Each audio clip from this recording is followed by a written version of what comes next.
Welcome friends to another r/entitled parents video. If you enjoy the video, please make sure to hit that subscribe button. And our first story of the day is by Optimal Didco. Entitled parent demands we leave a huge empty pool so she and her child have enough space. Backstory: it's hot here. My dad is some kind of supervisor at a company that supplies and maintains fire alarms in hotels, restaurants, and so on. Not going to say the name for privacy reasons.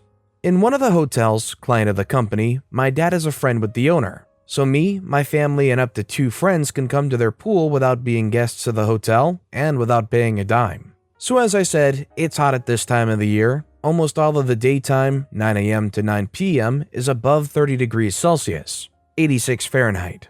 I decided to go to that exact pool with my girlfriend and my best friends.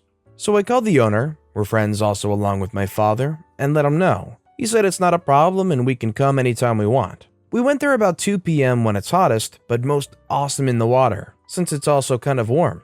There weren't many people. The pools are separated in 2. A kid's one, about 90 centimeters to a meter, 35 to 39 inches, and an adult one that goes deeper by the center from 240 to 400 centimeters, 8 to 13 foot. Yeah, it's deep, but it's cool. So in the adult one, except for the 4 of us, there's only one woman who leaves about 5 minutes after we get there. We get our things set up on the chairs and I get to the bar to get sodas and snacks. I bring everything to the squad and we all eat some. Not all of it, it was sandwiches, and drink some soda, again, not all of it, and we then went straight to the pool. Note that we didn't jump in, didn't cause any disturbance or yelled at all, just went casually over the edge or took the ladder. In the kids' pool, there was only one child that was with the woman that left, so there was no one except for us in the pool. We swam for a little, about 5 minutes, when the entitled parent and entitled kid entered the scene. The entitled parent says, "Excuse me, do you mind getting out of the pool?" I, as the most calm human being in the group, say, what seems to be the problem? We didn't do anything." I wanted to say this as a question and as a communicative sentence. She says, "You're taking too much space and my precious child can't swim."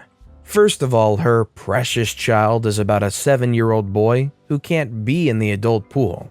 Second, this is a 30 by 50 meter, 98 by 164 feet long and wide pool. There's more than enough space. I explained that to her and she said, "No, I want you to leave now." The entitled kid says, "Come on, just leave. This is our pool. The owner's my father." The child said that. I laughed internally. I know the owner's family. Believe it or not, it's not these people. I say, no, I know the owner. You're not his family. The mother bends down to the pool and throws water at me like a small child. My hair got wet. I didn't go underwater yet, and she said the most stupid thing I've ever heard. She said, "Haha, you're wet now. Aren't you mad?" Then I began to wonder about the meaning of my existence, as well as the existence of pools in which there is water. Me, my girlfriend, and friends all just stay silent. The entitled parent says, "Okay, now out." I say, "No thanks, I like it here." She says, "I'll go report you to the lifeguard." She goes there, tells him everything with lies, of course. Note that the lifeguard did hear everything firsthand, so he comes to us and whispers, "Don't worry, I'll take care of her. I heard what really happened." She was watching from a distance thinking she had won. The lifeguard tells her that we didn't do anything and there's enough space. The nice lifeguard said, "Also, your child can't be in the adult pool." The entitled parent says, "What? He's the best swimmer here. He can be wherever he wants." Then she didn't know what to do, so she screamed in harassment, You're hitting me, manager." Then the nice bar employee comes. Turns out he's in charge of the pool area today. He says, "Yes, ma'am." She says, "He hit me." The bar employee, me, my girlfriend, and my 2 best friends say, "No, he didn't." The entitled parent says, "Liars, all of you will go to jail." The entitled parent looking at us says, "Since you're rude to me, you'll give me your food and drinks for compensation." I say, "Yeah, in your dreams." She says, "Respect your elderly young man. Unbelievable." The bar employee already called the owner, and the owner said, "Ma'am, I'll need you to leave now." She says, "They hit me and my child." The entitled kid says, "Yes." The owner says, "No, I saw everything on the security cameras. I also saw that you 2 are not hotel guests, neither paid at the gate, but rather you slipped through." The entitled parent, now knowing that there were cameras, just left with her child.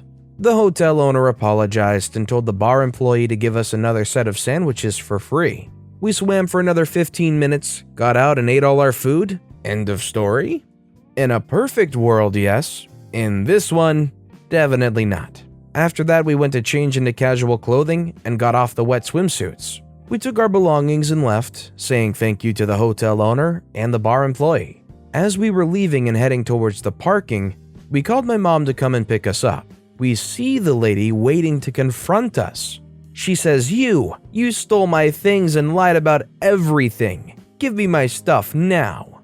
She tries to get a hold of the bag I'm holding, everyone's towels, swimming suits, and some other stuff, literally everything we own. As a healthy, working out teen, I'm stronger than she was and didn't let her get the bag. She starts screaming in harassment without noticing that the parking lot also has cameras. She says, "Don't hit me, I'm calling the police." The hotel owner says, "No, you're not. I'm doing it for lying and harassment." Apparently, my girlfriend went to call the manager without me noticing. The hotel owner said, "Kids, go, I'll take care of her." We went to my mother, who was on the other end, and didn't hear anything. We got into the car, dropped us at my place to hang out for a bit, and my friends left a bit later. Completely by coincidence, my dad had an appointment with the owner that day, just a bit later, to discuss an upgrade in the fire alarm system. So he told my dad about everything. When he got home, he explained that the owner told him that after we left, he called the police, and after ID and a breathalyzer check, the woman was arrested for crime scene fleeing, drug distribution, being 0.10% drunk in a public place, and a lot more my father didn't bother to remember. We had a laugh. I told my friends, and they also laughed for a few minutes. Still laughing while writing this. I just can't believe that in a moment where OP was literally encased in every possible direction in water, that this Karen's evil plan was to get them wet. It's like, you're a little too late for that. Do you guys think that it was lucky that she ended up getting caught by the police? Or do you think that it was inevitable that she was somehow going to end up in handcuffs at the end of this day? Let me know what you think in the comments down below. Our next story is by Big Mad Goon. You didn't want to follow our rules? Guess we won't help you when your kid gets hurt. So I work in a leisure park where our main area is our trampolines, about 70. Before we bring people onto the trampolines, they have to watch a safety briefing video that explains the rules to them. We typically use this time to make sure people are wearing the correct socks, they all have wristbands, and the most important one, to see if any toddlers have an adult with them to supervise them while they're up there. To begin the story, the day was moving along as usual, and nothing was out of the ordinary so far. I bring in a group of people to watch the safety video and notice there's 3 kids together, about 5, 7, and very noticeably a toddler. I walk over to the kids and ask if they have an adult with them who's coming on as well, and they say no. Great. I send the kids back to their parents so that one of them can come on to supervise their child. I play the video as usual and bring the group on, but before I can even speak to the next group, entitled mother comes waddling over. The entitled mother says, "Why can't my son go on and play?" I say because he's too young to be up there on his own and he needs an adult up there to supervise him. She says this is stupid, then turns to her child while opening the gate saying, "Go on and just ignore the man." No. I say, "I'm sorry, but he's not allowed to go on without an adult up there with him." Then she just walks away. I now have to find this child and take him off the park. When I find him, I explain to him and the other child that he needs to go back down and bring an adult on here with him. Now, as much of a jerk as the mom was, the kids were very understanding and did what I said. Cue entitled mother constantly trying to let her child on, and me explaining why we can't for the next 10 minutes. I'm finally done with her crap and explain to her that if he has an accident and gets hurt while he's up there, we will refuse to perform first aid and help. Because the waiver she signed and agreed to says an adult must be up there with a young child to prevent incidents and make sure he follows the rules.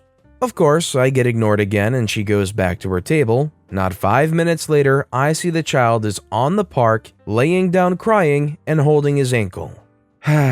Great. I see random staff member heading over to help, but I radio over to them and explain that the entitled mother is fully aware that we refuse to help. Almost on cue, I see the entitled mother storm onto the park and yell at the random employee for not helping her son. I head over and she immediately directs her anger at me. "Why would you just leave my son there injured?" I say, "I'm sorry, but I did explain to you that we would refuse help if this happened because you refused to come up here and supervise your son." She says, "I want to speak to your supervisor." "Of course you do. I'll go grab him for you now." I radio the supervisor and he makes his way over to us. He turns to me and says, "What happened here?" Before I can even reply, entitled mother says, "Your useless staff refused to help my son when he's hurt." My supervisor says, "Were you up here watching him?" She says, "Yes, I've been up here the whole time." Now, what she didn't realize is that I'd already explained the full situation to my supervisor, and he was the one who told me to refuse first aid. The entitled mother says, "I want a refund and I want this man fired." And probably the most "I'm done with this crap" voice I've ever heard my supervisor used says, "Miss, you will not be getting a refund and you will not be coming back here." Entitled mother was shocked. "What are you talking about?" My supervisor, in the same tone as before, says, "OP has already explained your behavior to me, and I've also been watching the whole thing from CCTV. Realizing her lies won't get her anywhere, she grunts and mutters under her breath while she carries kid away. Now, I do genuinely feel bad for the kid, but I was happy to see that not only did my supervisor have my back, but he also wouldn't let entitled mother's tantrum get her own way. Not exactly a happy ending, but an entitled mother nonetheless.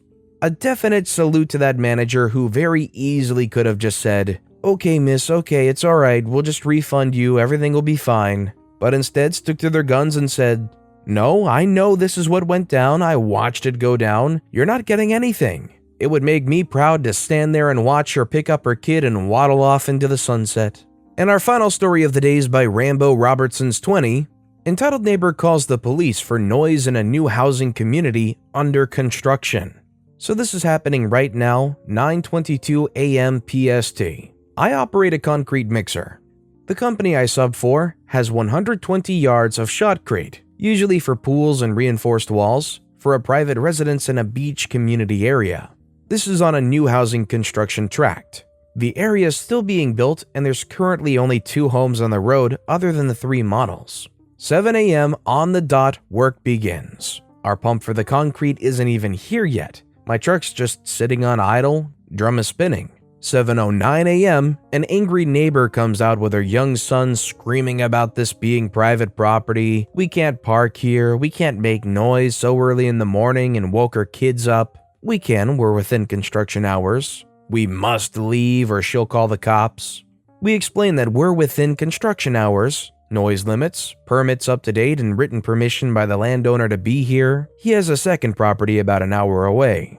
She gives a few more choice words and goes back to her home. We thought that was it. Of course, we were wrong that it would be that easy. Beach community owners are notorious in our line of work for being real entitled pains. Pump showed up 10 minutes later and the real noise began. Kids leave on a school bus a few minutes later. 8:02 a.m., police show up. Water quality and a city official shows up. Like I said, beach community owners are a pain. Police are simple enough to explain our situation to and call the number on our written permission form that happens to have the owner's company logo on it. Police apologize for the inconvenience and leave. Water quality sees everything is up to regulations, no foreign contaminants are making it to the gutters. Here, anything that isn't rainwater is considered foreign. He left, but I'd guess he'll be back a few times to check on us. City officials currently checking our permits. Just to be petty? Well, the pump and I have decided to run the entire job at high revs to make it as loud as possible, below legal limits. And I've called every truck that will be sent to this job over the next 8 hours about making as much noise as possible. You know, my truck's looking a bit dirty on the back. I think some hammering is needed. Update, we decided to knock it off. Although she was really rude, no reason to ruin her entire day over a bad morning. 3:08 p.m., kids get home and watch us work for about 20 minutes and seem to be very interested. Most kids under 6 are excited to see a concrete mixer. P.S. When you buy a brand new home or a plot in a new construction area, you should always expect construction noise for up to 1.5 years after work completes. Many homeowners want to create their perfect dream homes.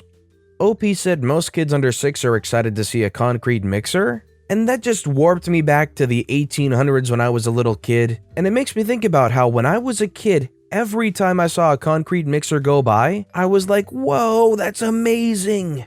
All I wanted to see after that was watching how the concrete came out of the big old spinning tank.